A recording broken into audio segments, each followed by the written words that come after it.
Welcome back students. Last lecture में 11th standard state हमने start किया था और पढ़ा था कि स्टेट का ओरिजिन कैसे हुआ, फिर उसका ग्रोथ कैसे हुआ, उसके फाउंडर और फादर कौन है, फिर इंडिया में जो स्टेटिस्टिकल इंस्टीट्यूट है वो कब एस्टेब्लिश हुआ था, उसके बाद what is quantitative data and what is qualitative data, ये सारी इंफॉर्मेशन हमने आपने कलेक्ट की थी। अब प्राइमरी और सेकेंडरी डेटा क्या है वो भी आपने सीख लिया है। What is primary data? The data originally collected by an authorised agency or investigator for the first time are called primary data. And what is secondary data? When an investigator or agency uses the data already collected by any other agency or investigator, then such data becomes secondary data for the users.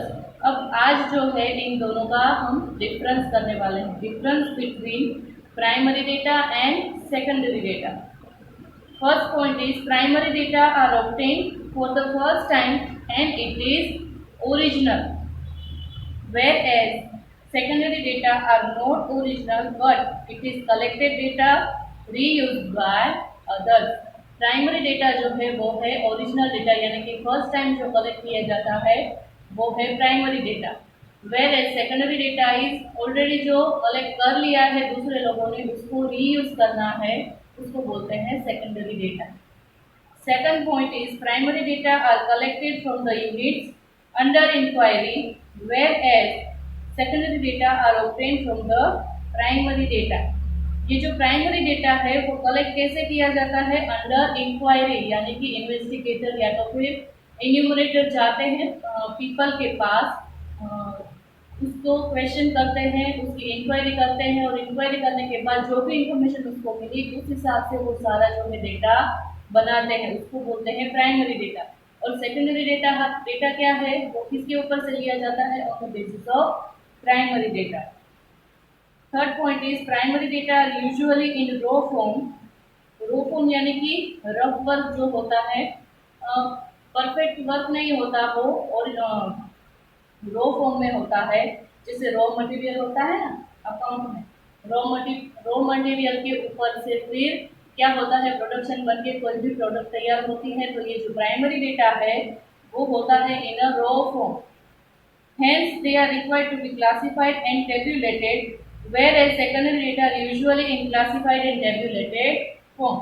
Primary data जब भी कोई भी collect करता हो तो रफली ऐसे लिख लेता है, फिर क्या करता है उसको क्लासीफाई करता है और बाद में समराइज करता है और टेबुलेटेड फॉर्म में परफेक्ट जो है वो लिखता है टेबल फॉर्म में, या तो फिर प्रॉपर जो फॉर्मेट होता है उसमें वो लिखता है। पहले रफ वर्क करता है, उसके बाद परफेक्ट फॉर्म में प्रॉपर फॉर्म में लिखता है क्या data? Primary data. But secondary data is पहले से ही प्रॉपर फॉर्म के ऊपर से रीयूज करते हैं, तो वो डायरेक्टली कौन से फॉर्म में लिखा जाता है? In a proper manner tabulated form में ही लिखा जाता है, क्लासिफाइड किया जाता है। The fourth point is collection of primary data requires large amount of money, time and energy, whereas secondary data required comparatively less amount for money, time and energy। यानी कि प्राइमरी डेटा कलेक्ट करने के लिए people या तो फिर कोई भी एरिया में पर्सनली जाना पड़ता है, उसका एक्सपेंस भी ज़्यादा होता है, उसके ऊपर टाइम भी ज़्यादा लगता है, और ये सारे जो प्रोसेस है वो मनी, टाइम एंड एनर्जी को ज़्यादा कंज्यूम करने वाली प्रोसेस है। कौन सी प्रोसेस? Collecting primary data. लेकिन सेकेंडरी डेटा क्या है? प्राइमरी डेटा के कंपैरिजन में इसमें टाइम, मनी और एनर्जी कम यूज होते हैं, क्योंकि ये क्या है, जो डेटा ऑलरेडी कलेक्ट किया गया है उसका सिर्फ क्या है, रीयूज। सो प्राइमरी डेटा में टाइम, एनर्जी एंड मनी ज़्यादा लगते हैं comparison to secondary data. The fifth point is primary data are almost reliable, whereas secondary data are obtained by individuals or institutions for their own interest and hence may not be reliable or relevant from the point of view of users interest or purpose। अब इसका मैं simple सा और funny सा example आपको दूँ। आप क्या करते हो, आपको नोटबुक बनानी होती है, तो नोटबुक में जो थियोरिकल सब्जेक्ट्स होते हैं वो गाइड में या तो बुक में तो प्रॉपर होते हैं, तो गाइड और बुक की जो इन्फॉर्मेशन है वो है प्राइमरी डेटा। लेकिन जब आप उसको नोटबुक में या तो आपकी फेयर बुक में कॉपी करते हो तो क्या करते हो, बीच बीच में से एक एक लाइन को क्या करते हो, आप स्किप करते जाते हो। आपके इंटरेस्ट और आपके जो वैल्यू है उसके अनुसार ये नहीं लिखना है, अब बोर हो रहे हैं, अब ये एक लाइन स्किप कर देंगे तो सर को क्या पता चलेगा। तो ये प्राइमरी डेटा है वो है गाइड या तो टेक्स्ट बुक की इंफॉर्मेशन, और सेकेंडरी डेटा जो है वो आप कौन सी है, आप जो है बुक में लिखते हो बीच बीच में से काट काट के वो। इन शॉर्ट, जॉब्स अपार्ट, मैं आपको ये समझाने की कोशिश कर रही हूँ कि प्राइमरी डेटा जो है वो मोर रिलायबल है, वो ज़्यादा प्रॉपर होता है, उसके ऊपर हम ट्रस्ट कर सकते हैं। लेकिन जो सेकेंडरी डेटा है वो तो जो इन्वेस्टिगेटर है उसकी चॉइस के अनुसार, उसकी जो ज़रूरत के अनुसार वो क्या करता है, इंफॉर्मेशन कलेक्ट करता है, तो वो लेस रिलायबल है, और प्राइमरी डेटा जो है वो मोर रिलायबल है। अब ये 5 पॉइंट से difference between primary data and secondary data. अब नेक्स्ट जो पॉइंट है वो है methods of collecting primary data. अब प्राइमरी डेटा कलेक्ट करने के लिए 3 मेथड्स हैं। There are many popular methods for the collecting of primary data. Commonly used methods are direct inquiry, indirect inquiry, and inquiry by telephone or email. Method of questionnaire, inquiry by local news reporter. अब वैसे तो कई सारी methods है, लेकिन हमारे syllabus के अनुसार ये 3 मेथड्स हमें यूज में आनी है। First is direct inquiry, second is indirect inquiry, and third is method of questionnaire. ये 3 मेथड यूज करके प्राइमरी डेटा को कलेक्ट किया जा सकता है। We shall study the following 3 methods of collecting primary data: direct inquiry, indirect inquiry, and method of questionnaire. We shall start with the first method, direct inquiry. In this method, an investigator himself or enumerator appointed by him visits personally to the field and collects the necessary information. इसमें क्या होता है, investigator खुद या तो फिर उसने appoint किया हुआ एक एन्यूमरेटर यानी कि रिप्रेजेंटेटिव जिस भी फील्ड की इंफॉर्मेशन कलेक्ट करनी है उस फील्ड में पर्सनली जाता है और डेटा को कलेक्ट करता है, इसको बोलते हैं direct inquiry. For example, if a person wants to collect data about the condition of farmers of Sanand taluka of Ahmedabad district, he must go to Sanand Taluka, contact the farmers and obtain the data regarding their condition. अगर ऐसी information collect करनी है कि जो साणंद तालुका है जो कि अहमदाबाद में है उसके फार्मर्स की जो कंडीशन है उसको जानना है। अब वो जानने के लिए जो इन्वेस्टिगेटर है उसको खुद साणंद जाना पड़ेगा, उसके फार्मर्स को पर्सनली मिलना पड़ेगा, इंक्वायरी करके सारी इंफॉर्मेशन कलेक्ट करनी पड़ेगी। The information obtained by this method is called data collected by direct inquiry. इस मेथड को बोलते हैं डायरेक्ट इंक्वायरी से कलेक्टेड डेटा। डायरेक्ट इंक्वायरी यानी कि जो इन्वेस्टिगेटर है वो और जिसके पास से इंफॉर्मेशन चाहिए वो डायरेक्टली उसको पूछ सकता है और सारी इंफॉर्मेशन को कलेक्ट कर सकता है। अगर इस मेथड से इंफॉर्मेशन कलेक्ट हो रही हो तो उसको बोलते हैं information collected by direct inquiry.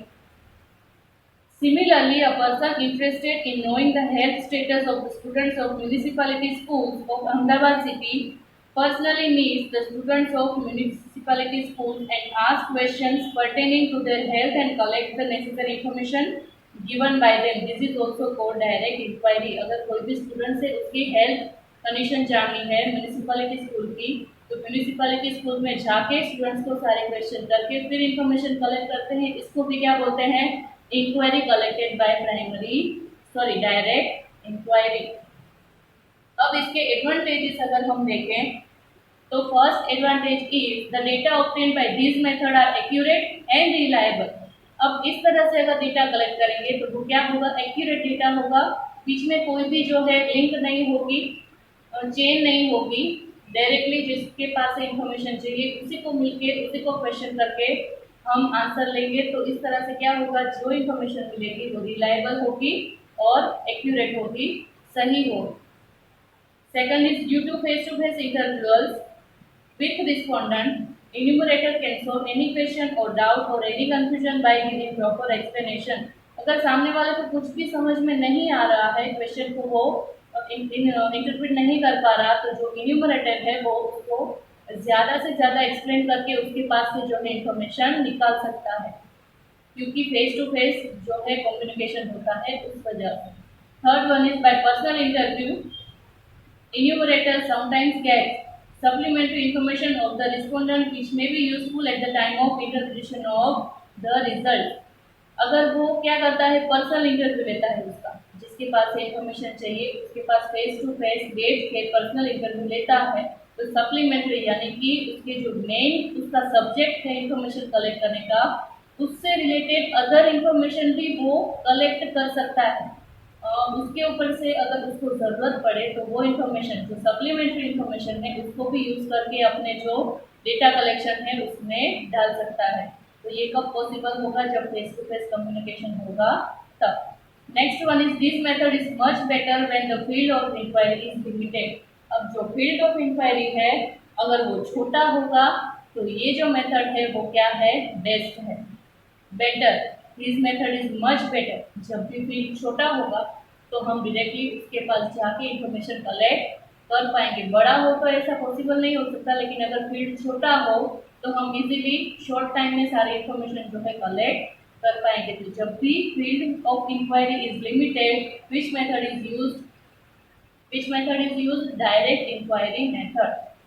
Next one is sometimes when respondents are unwilling to give particular type of information, the enumerator can get such information indirectly by asking supplementary question and giving assurance against the misuse of the information provided by them. कुछ questions ऐसे होते हैं कि जो investigation जिसके ऊपर हम कर रहे हैं वो पर्सन वो सारी इंफॉर्मेशन देने के लिए विलिंगली हैप्पी नहीं होता, उसको ऐसी इच्छा नहीं होती कि मैं ये इन्फॉर्मेशन शेयर करूँ। उसको क्या रहता है, डर रहता है अगर मेरी ये इन्फॉर्मेशन का मिसयूज हुआ तो। ऐसे टाइम पे जो इन्वेस्टिगेटर है वो उसको एश्योरेंस दे सकता है कि आप हमें बता सकते हो आपकी जो इन्फॉर्मेशन है उसका मिसयूज हम नहीं करेंगे, वो हम तक ही रहेगी। तो ऐसे अगर सप्लीमेंट्री क्वेश्चंस पूछ के और उसको इंश्योरेंस दे के उसको कन्विंस किया जा सकता है अपने इंफॉर्मेशन को निकालने के लिए। तो ये कौन सी मेथड में यूज हो सकता है, डायरेक्ट इंक्वायरी मेथड। अब ये 5 एडवांटेज उसके हैं, अब उसकी लिमिटेशंस भी है। Every coin has a two side, right? So disadvantages, first is this method requires more time, more number of enumerators when the field of inquiry is very wide. अगर field of inquiry बहुत ज़्यादा बड़ी हुई तो उसमें enumerator भी ज़्यादा चाहिए और टाइम भी ज़्यादा कंज्यूम होगा, तो ये हो गई उसकी limitation. Second one is this method is more expensive. अब एक्सपेंसिव तो होगी क्योंकि टाइम भी ज़्यादा लगेगा, मनी भी ज़्यादा खर्च होंगे क्योंकि फील्ड बहुत बड़ा है, एन्यूमरेटर ज़्यादा चाहिए, एन्यूमरेटर को रेम्यूनरेशन भी देना पड़ेगा, फिर उसके ट्रांसपोर्टेशन एक्सपेंस भी होंगे, पेपर वर्क भी होगा, तो ये सब में क्या होगा, एक्सपेंस ज़्यादा होगा। So this method is more expensive. And the last one is the information collected by this method may be less reliable if the enumerators are untrained. अगर एन्यूमरेटर जो है, रिप्रेजेंटेटिव जो है वो अनट्रेन हुआ, यानी कि उसमें ऐसी स्किल नहीं है कि अगर जो पर्सन इंफॉर्मेशन दे रहा है वो अगर नहीं दे रहा तो उसको कन्विंस किया जा सके, ऐसी स्किल अगर एन्यूमरेटर में नहीं है तो इसमें क्या हो सकता है, जो इन्फॉर्मेशन कलेक्ट की जा सकती है वो रिलायबल नहीं होगी। अगर ऐसा हुआ तो ये क्या बन जाएगी, लिमिटेशन बन जाएगी। अब इस वीडियो में यहाँ तक रखते हैं। फर्स्ट मेथड हमने आज सीखी है डायरेक्ट इंक्वायरी मेथड, उसका मीनिंग और उसके advantages and disadvantages. I hope कि ये आपको समझ में आ गए हैं। नेक्स्ट वीडियो में नेक्स्ट मेथड इनडायरेक्ट इंक्वायरी हम डिस्कस करेंगे। तब तक के लिए take care and have a nice